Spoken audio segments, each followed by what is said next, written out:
Hola querido amigo, ¿cómo estás? Es un placer volver a conectarme contigo y compartir este espacio de reflexión basado en la palabra de Dios. Y hoy quiero hablar contigo acerca de un aspecto que me parece muy importante, porque hemos estado hablando de cómo Jesús puede de alguna manera sanear nuestra mente, ¿sí? Ayudarnos a sanear nuestra manera de pensar, encaminar nuestros pensamientos, ayudarnos incluso a ir descubriendo qué cosas nos pueden afectar, nos hacen daño desde el punto de vista emocional. Pero hoy quiero ir hacia otro lado. Quiero ir hacia el lado de la religión, ¿vale? Porque muchas personas cuando creen en Jesús cambian una adicción por otra. Voy a decirlo de esta manera. Hay muchas personas que son adictas a algo.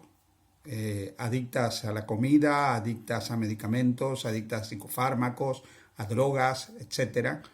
Pero cuando conocen a Jesús cambian esa adicción por la adicción de la persona de Jesucristo. Si el fenómeno religioso en la vida personal no es bien encausado, esto también puede ser un factor de desajuste emocional. Y es por eso que yo quiero hablar contigo de este tema, que me parece realmente muy importante. Mira, los hijos de Dios hemos sido redimidos por Jesús para vivir con dignidad. Nunca nos olvidemos de esto, con dignidad. Hay un pasaje en el libro del profeta Isaías, capítulo 43, en el versículo 4, donde dice, porque a mis ojos fuiste de gran estima, fuiste honorable y yo te amé. ¿Recuerda este texto?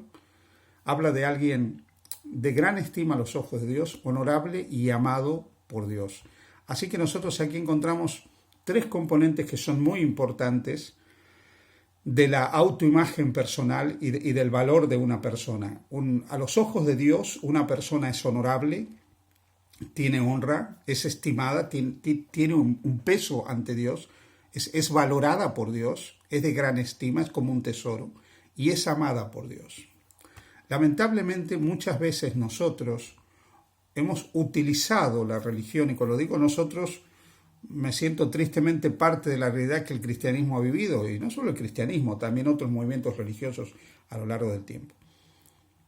¿Cómo puede ser que uno llegue a desvirtuar este mensaje de Dios de que somos estimados, valiosos, amados, y se pueda producir la degradación de la persona, la degradación de la religión, al punto que se termine haciendo daño a otro que no piensa como uno? Recientemente hemos visto cómo radicales islamistas, no digo musulmanes, conozco musulmanes que aman a Dios y son personas de paz, estoy hablando de radicales, de terroristas que en el nombre de Dios dañan y maltratan. Pero ha habido terroristas cristianos a lo largo de la historia que en el nombre de Dios también han maltratado y han dañado. Fíjate por un momento, me gustaría hablar contigo de Fray Luis de Torquemada, por un momento. Fue inquisidor general del Reino de España desde el año 1483. Él es el creador de lo que se llama el proceso inquisitorial, que permitía acusaciones anónimas, interrogatorios bajo tormento a las personas, aplicación de penas al hereje como la hoguera, por ejemplo, perseguía toda disidencia religiosa, tuvo una obsesión contra todos aquellos que no pensaban como él, trataba de destruirlos, especialmente fue el gran precursor, el gran inspirador de la expulsión de los judíos de España.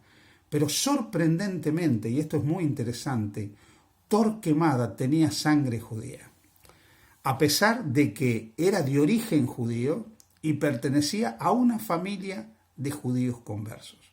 ¿Qué llevó a este hombre finalmente a hacer tanto daño en nombre de Dios, en nombre de la verdad, en nombre de la fe?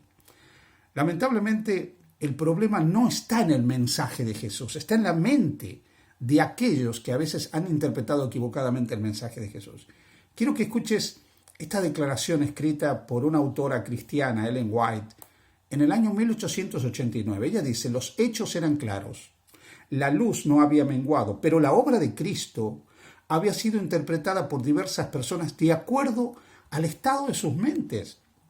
Y ahí donde radica el problema. Cuando la mente está desequilibrada, se interpreta de manera desequilibrada también el mensaje de Dios. Por eso es que aunque parezca increíble, es importante tener una buena salud mental para tener una buena salud religiosa. Hay que sanear la mente para tener una religiosidad correcta, equilibrada, adecuada, centrada en el bien hacer, en lo bueno, y no que se transforme en una religión neurótica. Otra declaración de la misma autora en un libro maravilloso que se llama Mente, Carácter y Personalidad, tomo 1, página 38, dice que si Satanás no puede mantener a las almas atadas al hilo de la indiferencia, los lleva al fanatismo. Y él trabaja, y esto me impacta, porque se trabaja sobre las diversas mentes y las lleva a mezclar sus propias características de carácter con la obra de Dios. O sea, finalmente el problema está ahí. Por eso en una presentación anterior, cuando hablábamos de Pablo, de Saulo de Tarso, dije que él podíamos catalogarlo como una persona que tenía trastornos en la salud mental. De hecho, yo diría que tenía un trastorno obsesivo compulsivo, pero también era un poco sádico. Claro, algunos dicen que es una exageración pensar así, pero ¿qué podemos decir de una persona que puede ver que se está matando a otra persona y no hace nada, incluso casi disfrutando? ¿Qué se puede decir de una persona que se obsesiona con destruir al que no piensa como él y cuando ya no encuentra cómo seguir destruyendo donde está, busca ir a otro sitio para seguir destruyendo? Hoy Pablo sería considerado un radical, y efectivamente lo era, a pesar de que tenía gran formación teológica, de que quería sinceramente a Dios, era un hombre sincero, pero la sinceridad puede ser una sinceridad que aún está equivocada, uno puede ser un sincero equivocado, tenía una vida irreprensible. Él dice en cuanto a la justicia de la ley irreprensible, celo por la verdad, pero no, era un hombre enfermo, con una religión también enferma, con una religiosidad también enferma. Por eso es que nosotros tenemos que buscar tener una mente sana. Y una persona mentalmente sana es una persona que está a gusto con los demás, que aprecia a los demás a pesar de las diferencias. Sabe estar a gusto con los demás, sabe relacionarse adecuadamente con los demás, perdonar a los demás, aceptar a los demás, sabe estar a gusto consigo mismo, no vive manejado por una culpabilidad neurótica que lo hace sentirse mal constantemente y sabe enfrentar los desafíos y problemas de la vida de manera asertiva y toma la religión no como un arma para destruir todo aquello que no es semejante a él, sino como una herramienta que lo ayuda a tener una vida mejor. Toma los principios religiosos, las prácticas religiosas, como algo que lo ayuda en su vida, pero no para querer imponer sus creencias, sus puntos de vista a otros, al punto de incluso llegar, como lo hicieron a lo largo de la historia muchos, matar a aquellos que no piensan como ellos. ¿Sí? De ahí que la religión de mucha palabrería, de pensamientos esotéricos, de una excesiva demostración de santidad, de una actividad compulsiva, ¿sí? De una conducta puritana y moralista, crítica de los demás, es la religión de una persona trastornada, con problemas psicológicos. Y este tipo de religión esclaviza, aísla y enajena. Por eso es que es importante que podamos distinguir cuándo una religión o la religiosidad es una religiosidad enferma o realmente es una religiosidad que me ayuda a tener sanidad.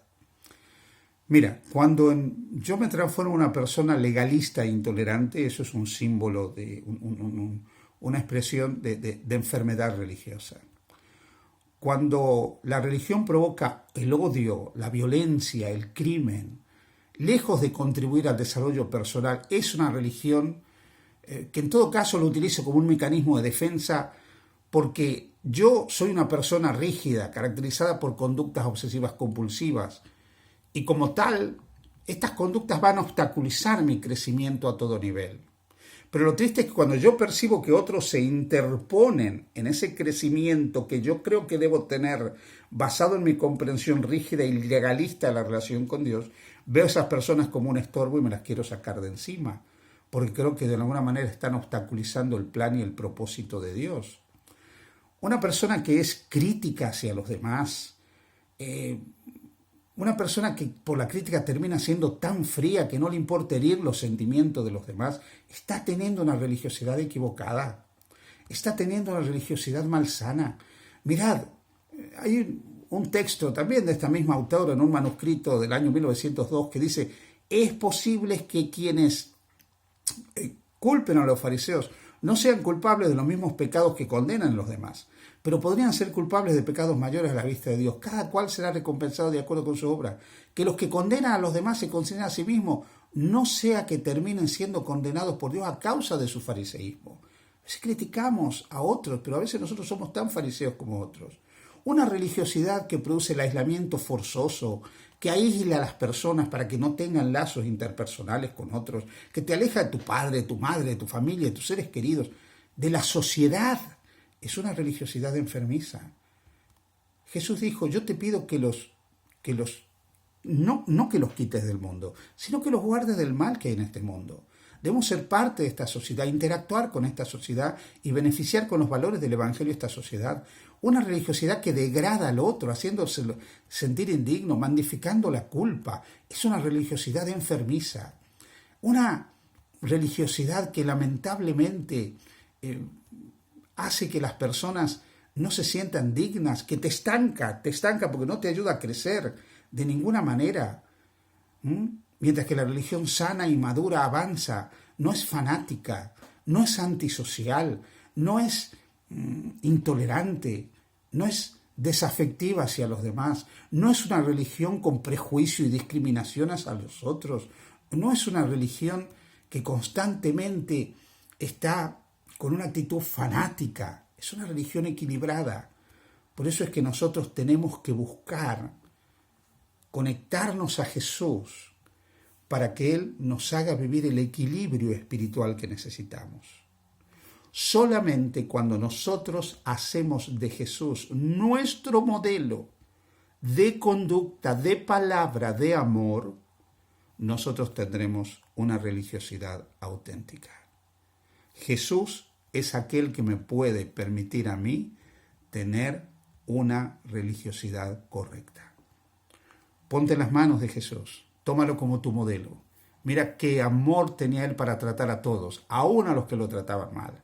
Mira el carácter de Jesús y procura en tu vida tratar de reproducir esos atributos que eran propios de Jesús. En la medida que seamos imitadores de Cristo, nosotros tendremos una religiosidad sana. Feliz día junto a Jesús.